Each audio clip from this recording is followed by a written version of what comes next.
새벽에 모든 대제사장과 백성의 장로들이 예수를 죽이려고 함께 의논하고 결박하여 끌고 가서 총독 빌라도에게 넘겨주니라. 때에 예수를 판 유다가 그의 정죄됨을 보고 스스로 뉘우쳐 그 은 30을 대제사장들과 장로들에게 도로 갖다 주며 가로되 내가 무죄한 피를 팔고 죄를 범하였도다 하니 저희가 가로되 그것이 우리에게 무슨 상관이 있느냐? 내가 당하라. 하거늘 유다가 은을 성소에 던져 넣고 물러가서 스스로 목매어 죽은지라. 대제사장들이 그 은을 거두며 가로되 이것은 핏값이라. 성전고에 넣어둠이 옳지 않다. 하고 의논한 후 이것으로 토기장의 밭을 사서 나그네의 묘지를 삼았으니 그러므로 오늘날까지 그 밭을 피밭이라 일컫느니라. 이에 선지자 예레미야로 하신 말씀이 이루었나니 일러스되 저희가 그 정가된 자 곧 이스라엘 자손 중에서 정가한 자의 가격 곧 은 30을 가지고 토기장이의 밭값으로 주었으니 이는 주께서 내게 명하신 바와 같으니라 하였더라.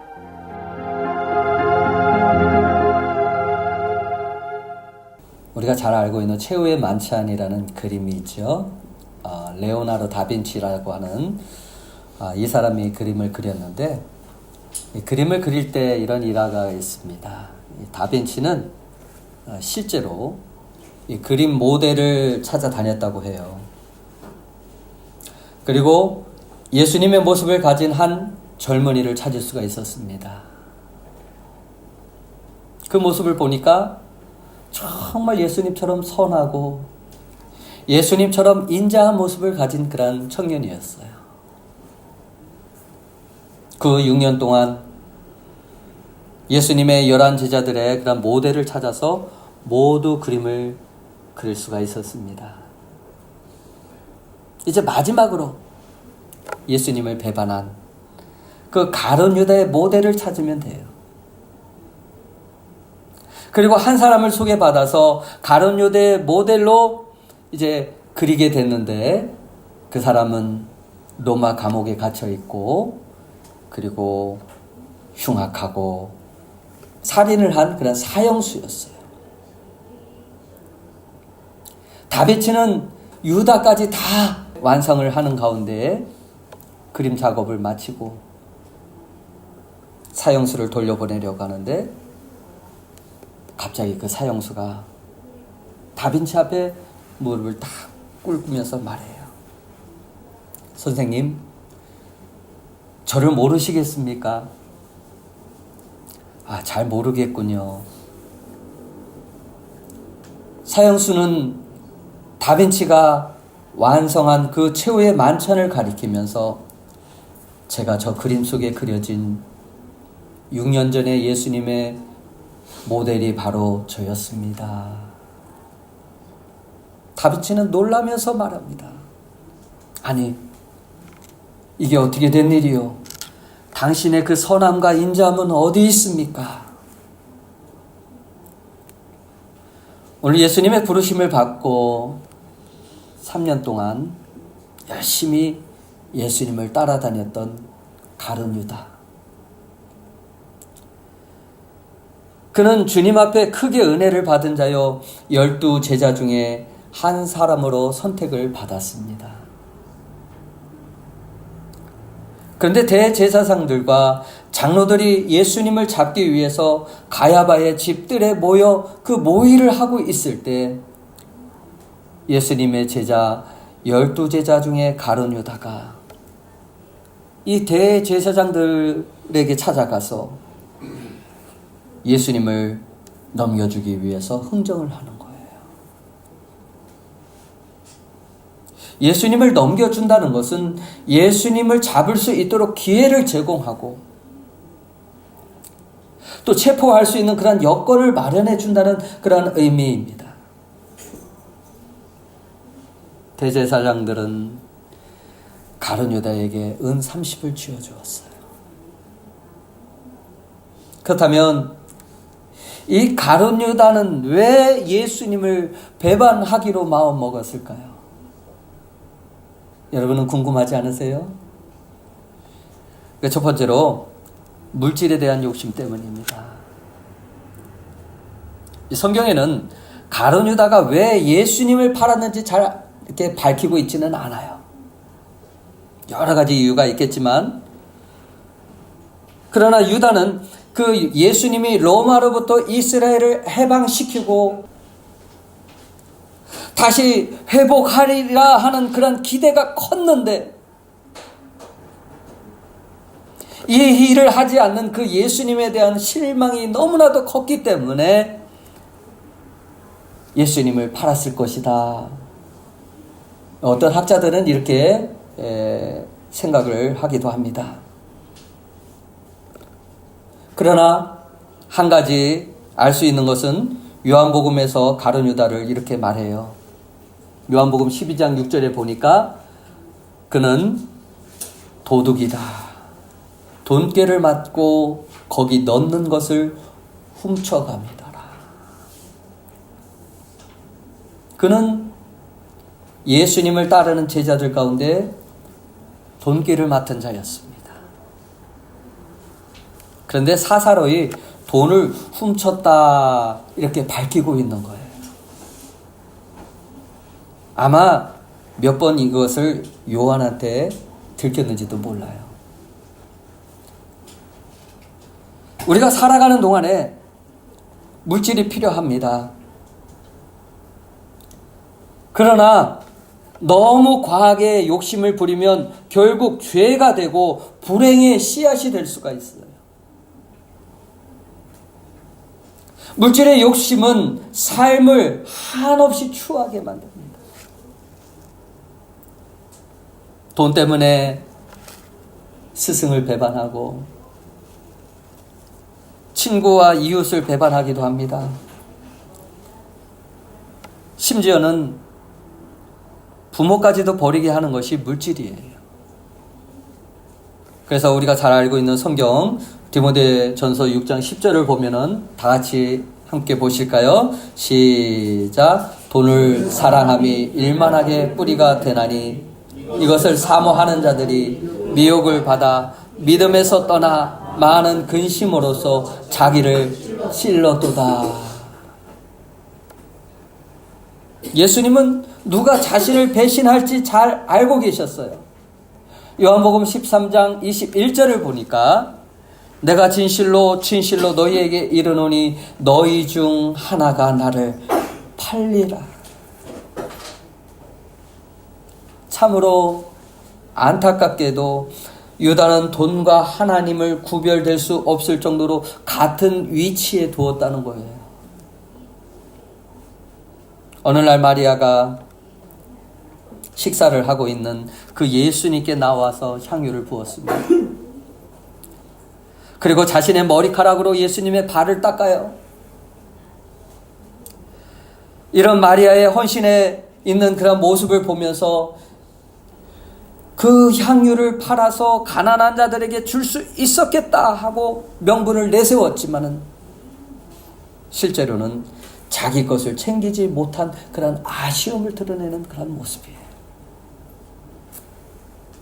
성경은 그가 그렇게 진실하지 못한 이유를 밝히고 있습니다. 요한복음 13장 2절에 보니까 왜 진실하지 못했느냐? 마귀가 벌써 시몬의 아들 가룟 유다의 마음에 예수를 팔려는 마음을 넣었더라. 안타깝게도 가룟 유다는 마귀에게 그 마음을 열어주었어요. 다른 말로 말하면 자신의 마음을 잘 다스리지 못했다는 거예요. 마귀는 유다에게 예수님을 팔려는 생각을 넣어줬습니다. 유다는 은 30을 받고 예수님을 넘겨줄 기회를 엿보고 있는 거예요. 그리고 예수님을 잡으려고 하는 사람들과 군호를 짭니다. 내가 입맞추는 자가 예수니 그를 잡으라. 그리고 그 사람들을 데리고 예수님이 기도하시는 겟세마네 동산으로 왔을 때 유다는 예수님께 나와 라비여 안녕하시옵니까 하고 입을 맞춰요. 그때 예수님 말씀하시잖아요. 그를 향해서 유다야 내가 입맞춤으로 인자를 파느냐. 예수님은 알고 있었어요. 지금 가룟 유다는 속마음을 들키고 얼굴이 빨개지도록 부끄러워졌을 거예요. 하지만 돌이키는 데는 실패하고 맙니다. 두 번째는 그가 왜 예수님을 팔려는 생각을 가졌을까요? 이런저런 생각을 해본 끝에 그는 거듭나지 못했다는 것을 한번 생각하게 됩니다. 사람들은 교회 다닌다고 하면은 그래도 세상 사람들보다 좀 다를 것이라고 생각을 합니다. 그러나 막상 그 성도들의 삶을 보면서 예수 믿는 자들이 왜 저래? 실망하면서 상처를 받는다고 해요. 그래서 지금은 이런 기대를 예전에는 가졌는데 지금은 이런 기대조차 없다고 해요. 그만큼 악하다는 얘기죠. 다른 말로 거듭나지 못했다는 말이기도 합니다. 어릴 적에 저는 교회에 다니지 않으면서 동생이 교회에 나가면은 사람이 될 텐데 제가 안 다니면서 동생이 다니면 사람이 될 텐데 라는 그런 생각을 자주 가졌어요. 부모님하고 떨어져 있다 보니까 자꾸 삐뚤어져 가는 그 동생을 보면서 야, 너 교회 나가라. 교회 좀 다녀. 그러면 좋아질 줄 알았어요. 마침 주인 할머니가 교회 다니고 있어서 할머니 제 동생 좀 교회 좀 데리고 가주세요. 그리고 정말 동생이 교회에 다니기 시작했습니다. 하지만 동생은 변하지 않았어요. 그때 저는 이런 생각을 했습니다. 교회 다닌다고 다 사람이 되는 건 아니구나. 그래요. 예수를 만나고 거듭남이 있어야 한다. 그런데 실제로 거듭남이 없이 교회만 왔다 갔다 하는 그러한 성도들이 적지 않습니다. 거듭남이라고 하는 이 말은 예수님을 통해서 다시 살게 된 우리의 영혼이 이제는 새로운 사람으로 그리스도인으로 살아가는 것을 말하는 거예요. 가룟 유다는 지금 3년 동안 예수님을 따라다녔기 때문에 자신도 하나님의 나라의 한 자리 정도는 차지할 수 있을 것이라고 그렇게 생각을 했습니다. 그런데 유다는 참 제자가 되지 못했어요. 만일 우리가 예수님 앞에 섰을 때에 예수님께서 우리를 뭐라고 물어보실 것 같습니까? 예수님은 우리를 보면서 야, 너 교회에 얼마나 오래 다녔느냐? 그렇게 물어보실까요? 아니요. 오히려 거듭났느냐? 직분이 무엇이었느냐? 묻지 않으십니다. 어떤 봉사를 했느냐? 묻지 않으셔요. 내가 참 그리스도인으로 살았느냐? 물으셔요. 그때 우리는 뭐라고 대답하겠습니까? 우리는 우리 스스로에게 질문을 던져볼 필요가 있습니다. 내가 믿음 안에 있는가? 내가 믿음으로 사는 사람인가? 나는 거듭난 자인가? 스스로 시험해 보고 스스로 검증해 볼 필요가 있습니다. 이건 누가 대신 해줄 수 있는 것이 아니에요. 자신이 자신에게 던질 수 있는 그 근본적인 질문이기 때문입니다. 그런데 가룟 유다는 이런 과정이 생략된 것 같아요. 이런 과정이 없었던 것 같아요.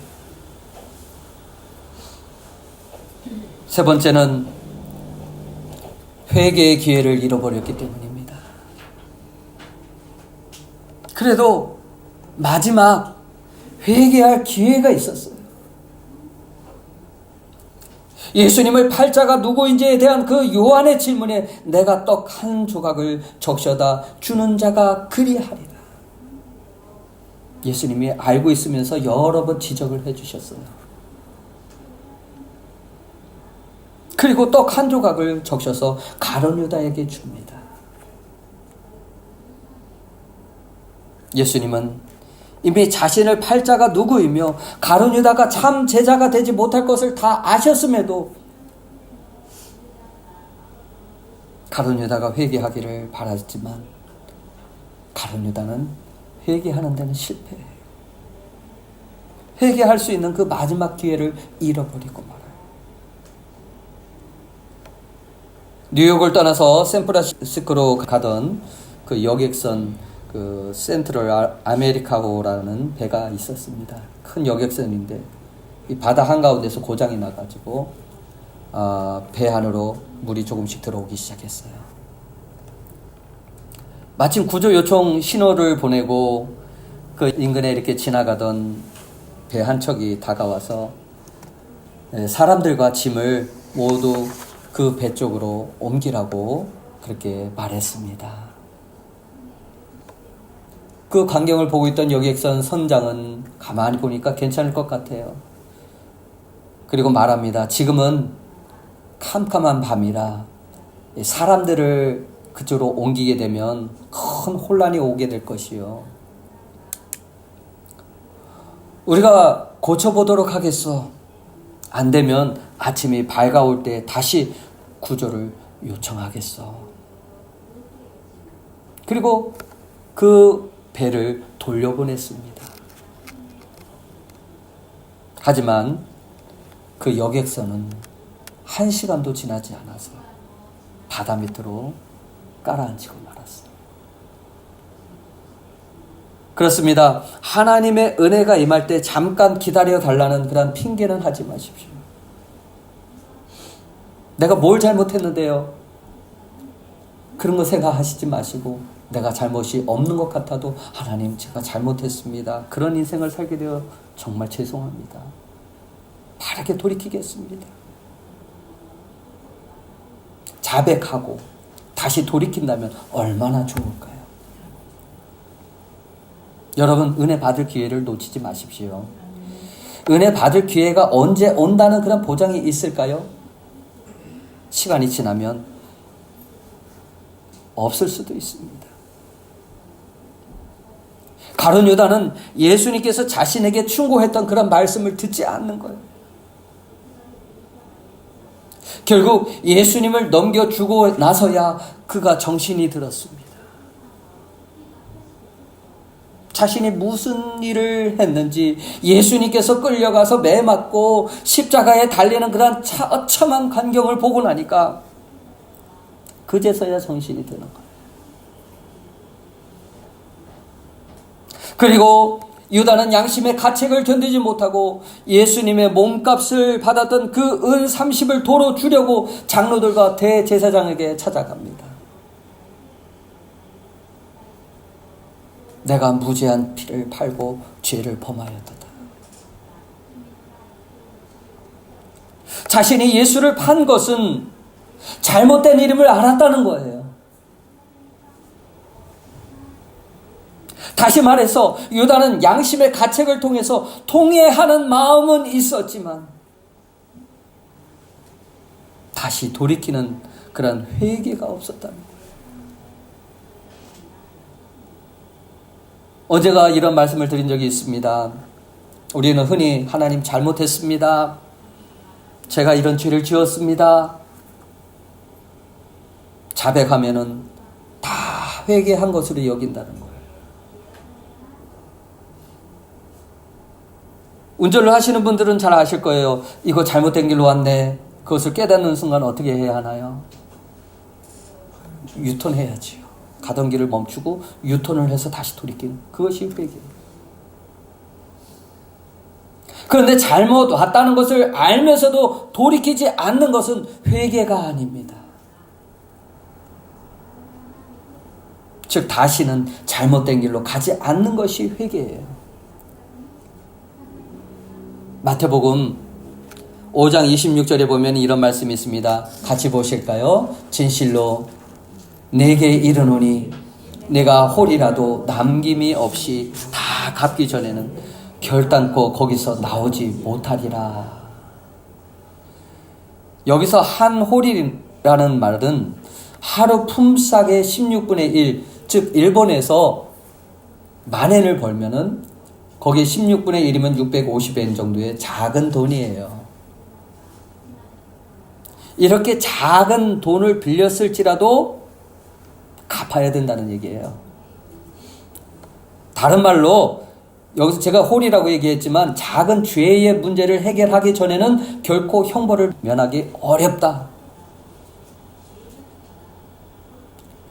그러니까 다른 사람에게 피해를 준 것, 뭐 힘들게 하고 억울하게 한 것들, 그런 것이 있다면은 먼저 그들에게 가서 용서를 구하고, 그들의 마음을 아프게 했다면 그들의 마음에 아픈 것을 위로해주고 용서를 빌고, 그래서 그것을 남기지 않고 그 사람과 화목할 수 있는 것이 회개라는 거예요. 회개는 자신의 잘못한 그런 모습에 대해서 괴로워하고 후회하는 것으로 끝나지 않아요. 제가 가끔 실망하는 모습이 뭐냐면, 나는 하나님 앞에 회개했어. 근데 저 사람에 대해서는 회개했기 때문에 괜찮아. 아니요. 땅에서 풀어야 하늘에서도 풀립니다. 땅에 그대로 묶여 있으면 하늘에서도 여러분 그대로 묶여 있다는 사실 기억할 수 있기를 바랍니다. 그런데 여기서 죄를 짓게 한 그 바리새인들은 결코 죄에 대해서 책임을 지지 않아요. 그들이 얼마나 큰 죄를 지었습니까? 그럼에도 그들은 책임을 지지 않습니다. 어떤 사람이 나를 유혹해서 선동해서 죄를 짓게 했다고 합시다. 즉 이렇게 하면 돈을 벌 수가 있고, 이렇게 하면 스트레스를 줄이고, 이렇게 하면 많은 이익을 남길 수 있다고 유혹하고 죄에 빠지게 했다고 생각해 보십시오. 우리는 죄를 짓게 한 그 사람을 향해서 어떻게 합니까? 원망하면서 상대방에게 책임을 묻습니다. 예수를 판 유다 역시 후회하면서 스스로 뉘우치면서 어떻게든 예수를 판 것을 취소하고 원점으로 돌리고 싶어 했어요. 그래서 대제사장들에게 찾아간 거예요. 그런데 그들은 모든 책임을 유다에게 넘기면서 네가 당하라. 대제사장과 장로들은 오히려 무책임하고 잔인한 말을 하는 거예요. 그것이 나와 무슨 상관이냐? 충동은 내가 했지만 행동은 네가 한 것 아니냐? 그러니 네가 당하라. 이것은 우리가 살아가면서 이 세상에서도 흔히 들을 수 있는 그런 말들이에요. 억울해. 여기에 결국 가룟 유다가 절망을 한 것입니다. 후회가 소용이 없다는 것입니다. 돈을 성소에다 던져놓고 어떻게 합니까? 스스로 목매달아가지고 자살이라는 그런 극한 방법을 쓰는. 자살은 유다의 영원한 좌절을 나타내는 말입니다. 그러나 자살은 영혼의 문제에 전혀 도움이 되지 않습니다. 이것이 사단의 작전이에요. 죽이고 멸망시키려고 하는 것. 인간의 마음속에 있는 그런 물질에 대한 욕망과 부정직함, 그리고 남의 충고를 듣지 않는 그 교만한 마음을 적당히 섞어서 하나님을 떠나 깊은 좌절에 곤두박질하게 하는 그런 모습. 가룟 유다의 그런 안타까움은 예수를 찾지 않았다는 거예요. 우리의 진정한 희망 누구입니까? 예수 그리스도에 있습니다. 유다가 예수님을 찾았더라면, 그가 자살하지 않고 베드로가 회개했던 것 같이 그도 회개했더라면, 예수님께서 십자가에 못 박혀 죽기 전에 찾아와서 잘못을 고백하고 그가 돌이켰다면 주님이 용서해 주시지 않았을까요? 아버지여, 저들의 죄를 용서하여 주십시오. 저들이 하는 것을 알지 못합니다. 예수님께서 기도하실 때, 주님, 제가 잘 몰랐습니다. 베드로와 같이 자신을 때리며 탄식하면서 용서해 달라고 부르짖었다면 용서받을 수 있었지 않았을까요?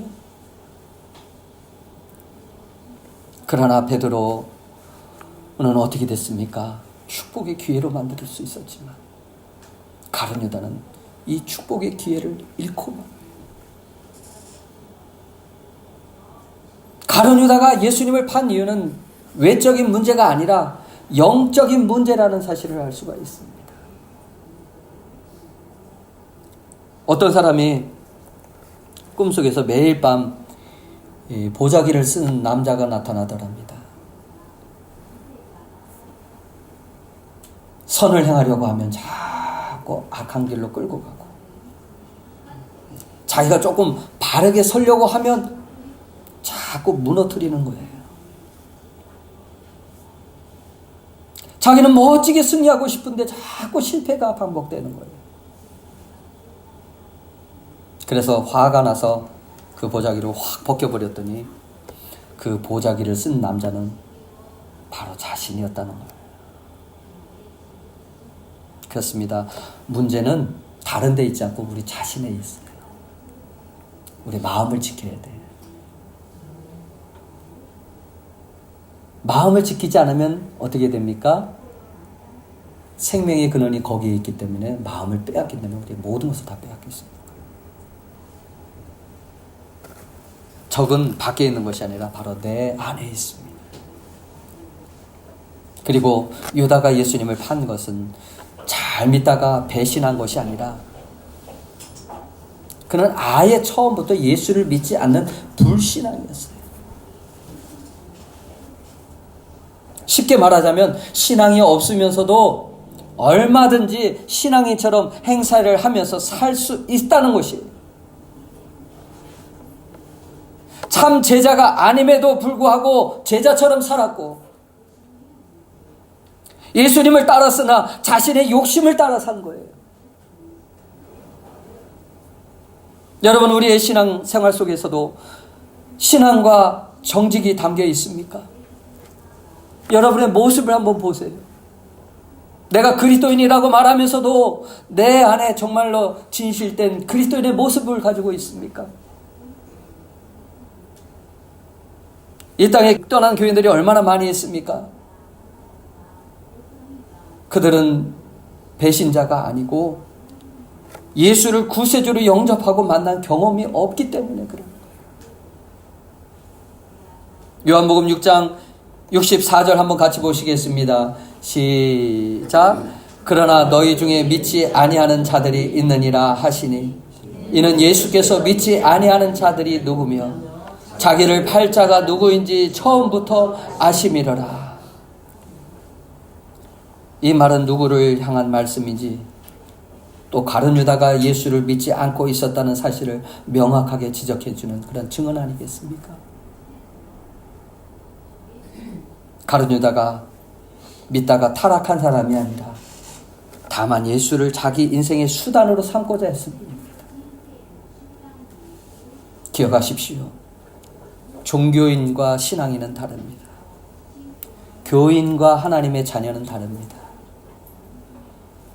한 걸음 더 나아가 너희 중에 나를 팔 자가 있다는 그 예수님의 말 속에서 예수를 팔 자는 비록 가룟 유다뿐만 아니라 당시 제자들, 아니 그리고 우리 모두 내 자신일 수도 있다는 것을 우리는 깨달아야 됩니다. 우리는 언제든지 무너질 수 있고 가룟 유다처럼 예수님을 파는 일에 앞장설 수도 있는 그런 사람들이 될 수 있습니다. 자신에게 섭섭한 일이 생기는 순간 사단이 틈을 타서 들어와서 나쁜 생각을 집어넣을 수 있어요.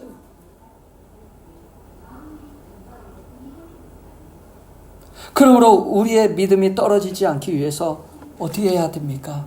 정신을 차리고 우리의 마음을 지킬 수 있어야 되고 기도할 수 있어야 돼요. 무엇보다도 주님이 말씀하실 때 그 말씀을 들을 수 있어야 합니다. 말씀이 내 가슴으로, 내 삶으로 적용이 되어져야 돼요. 즉 말씀과 믿음으로 준비되어 있지 않으면 우리는 불신앙의 늪으로 떨어질 수밖에 없습니다. 그것은 가룟 유다와 같은 길을 걸어갈 수밖에 없어요.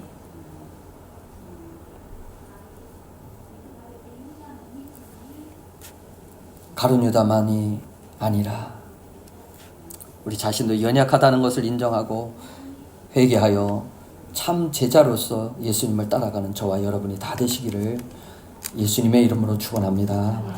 우리 함께 같이 기도하시겠습니다. 기도하실 때 우리가 예수님을 온전한 믿음을 가지고 따라가길 원합니다. 주님, 가룟 유다와 같은 그러한 화한된 삶을 살아가지 않도록 욕심을 내고 또 아버지 거듭나지 못한 사람, 회개하지 못하는 그런 인물이 되지 않도록 주여 붙잡아 주시옵소서. 아버지 하나님을 바라보며 온전한 믿음으로 살아가게 하여 주시옵소서. 우리 함께 같이 기도하시겠습니다. 살아계셔서 역사하여 주시는 하나님,